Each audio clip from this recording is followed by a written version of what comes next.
அனைவருக்கும் எஸ்பி ஸ்லோகாஸின் இனிய வணக்கம்.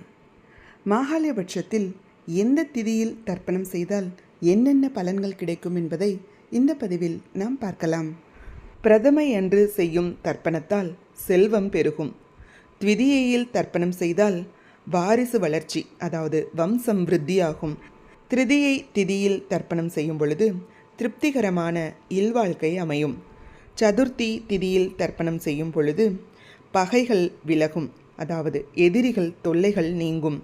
பஞ்சமி திதியில் தர்ப்பணம் செய்யும் பொழுது விரும்பிய பொருள் சேரும், சம்பத்துக்கள் விருத்தியாகும். ஷஷ்டி திருதியில் தர்ப்பணம் செய்யும் பொழுது தெய்வீக தன்மை ஓங்கும், மற்றவர்கள் மதிப்பர். சப்தமி திதியில் தர்ப்பணம் செய்யும் பொழுது மேல் உலகத்தினர் ஆசி கிடைக்கும். அஷ்டமி திதியில் தர்ப்பணம் செய்யும் பொழுது நல்லறிவு வளரும். நவமி திதியில் தர்ப்பணம் செய்யும் பொழுது 7 பிறவிக்கும் நல்ல வாழ்க்கை துணை கிடைப்பர். தசமி திதியன்று தர்ப்பணம் செய்யும் பொழுது தடைகள் நீங்கி விருப்பங்கள் நிறைவேறும். ஏகாதசி திதியன்று தர்ப்பணம் செய்யும் பொழுது கல்வி கலைகளில் வேத வித்தைகளில் சிறக்கலாம். துவாதசி திதியன்று தர்ப்பணம் செய்யும் பொழுது தங்கம் வைர ஆபரணங்கள் நகைகள் சேரும். திரையோதசி திதியில் தர்ப்பணம் செய்யும் பொழுது நல்ல குழந்தைகள், கால்நடை செல்வம், நீண்ட ஆயுளும் ஆரோக்கியமும் கிட்டும். சதுர்த்தசி திதியன்று தர்ப்பணம் செய்தால் முழுமையான இல்லறம், கணவன் மனைவி ஒற்றுமையும் மேம்படும். மாகாளய அமாவாசை அன்று தர்ப்பணம் செய்யும் பொழுது மூதாதையர், ரிஷிகள், தேவர்களின் ஆசி மட்டுமன்றி மேற்கூறிய அத்தனை பலன்களும் ஒரு சேர கிடைக்கும். இப்படியாக 15 நாட்களுக்கு 15 பலன்களையும் பெற்றுக்கொள்ளலாம். இதுதான் 16 வகை செல்வங்களையும் தரும் பலன்மிக்க புண்ணிய காலமாகும். இந்த மாகாளயபட்சம் எனும் 15 நாட்களும் மிகவும் முக்கியமானவை. இந்த காலகட்டத்தில் செய்யப்படும் எல்லா திதியும் தர்ப்பணமும் முன்னோர்களை சரியாக சென்றடையும் என்பதால் ஆண்டின் எப்பாகத்தில் கொடுக்கப்படும் தர்ப்பணத்தை தாண்டி இந்த இருவார காலகட்டத்தில் திதியில் செய்தல் மிகவும் அவசியம். இந்த பிரதமை முதல் அமாவாசை வரை எல்லா திதிகளும் வரும்.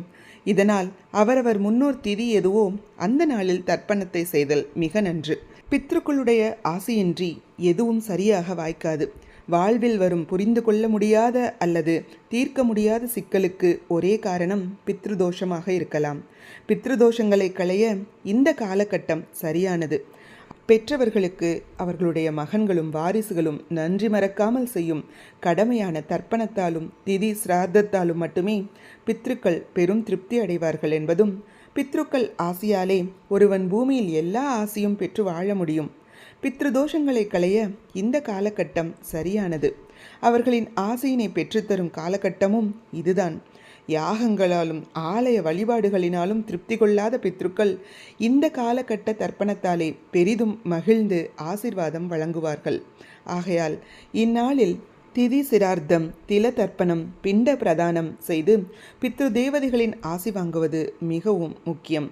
மாகாளயபட்ச காலமான 15 நாட்களில் எந்தெந்த நாட்களில் தர்ப்பணம் செய்யும் பொழுது என்னென்ன பலன்கள் கிடைக்கும் என்பதையும் நாம் தெரிந்து கொண்டோம். இந்த 15 நாட்களும் தொடர்ந்து தர்ப்பணம் செய்தல் நன்று. அப்படி முடியாதவர்கள் அஷ்டமி, நவமி, துவாதசி மற்றும் சதுர்த்தசி இந்த முக்கியமான நாட்களில் மட்டுமாவது தர்ப்பணம் செய்தல் வேண்டும். இந்த நாட்களில் செய்யப்படும் அன்னதானமும் இதர தானங்களும் மகா பலன்கள் தரக்கூடியவை.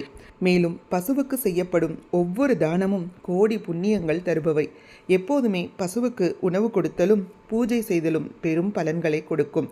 அதுவும் இந்த 15 நாட்களில் தர்ப்பணத்துடனோ அல்லது குறைந்தபட்சம் பசுவுக்கு புல்லும் அகத்திக்கீரையும் பழமும் கொடுத்து பூஜிப்பது மிகவும் நல்ல பலன்களை கொடுக்கும். பசுவில் எல்லா தேவதைகளும் வசிக்கின்றன. பித்ருக்கள் உலகுக்கு அந்த தேவதைகள்தான் நம்முடைய பிரார்த்தனை பலன்களை கொண்டு செல்வார்கள். எல்லா சிரார்த்தமும் தர்ப்பணமும் உரிய தேவதைகள் மூலமே பித்ருக்கள் உலகை அடையும். அந்த தேவதைகள் பசுவில் நிறைந்திருக்கின்றன. இதனால் பசுவுக்கு கொடுக்கப்படும் எல்லாமும் நல்ல சிரார்த்தமாக பித்ரு உலகம் சென்று நல்ல பலனாக நமக்கே திரும்பி வரும். ஆம், எப்போதும் வணங்கி தொழுது உணவூட்டி ஆசி பெற வேண்டிய பசுக்களை இந்த நாளில் கூடுதலாக கவனித்தால் இன்னும் சிறப்புகளும் கூடுதலாகவே கிடைக்கும். மாத்ரு தேவோ பவ, பித்ரு தேவோ பவ. இந்த மாகாளயபட்ச காலத்தில் பித்ருக்களின் ஆசி அனைவருக்கும் கிடைக்கட்டும். நலமும் வளமும் சேரட்டும். இது போன்ற பயனுள்ள ஆன்மீக பதிவுகளுக்கு மறக்காமல் நம்ம சேனலை சப்ஸ்கிரைப் பண்ணிக்கோங்க. நல்லதே நடக்கட்டும், நன்மையே பிறக்கட்டும். நன்றி, வணக்கம்.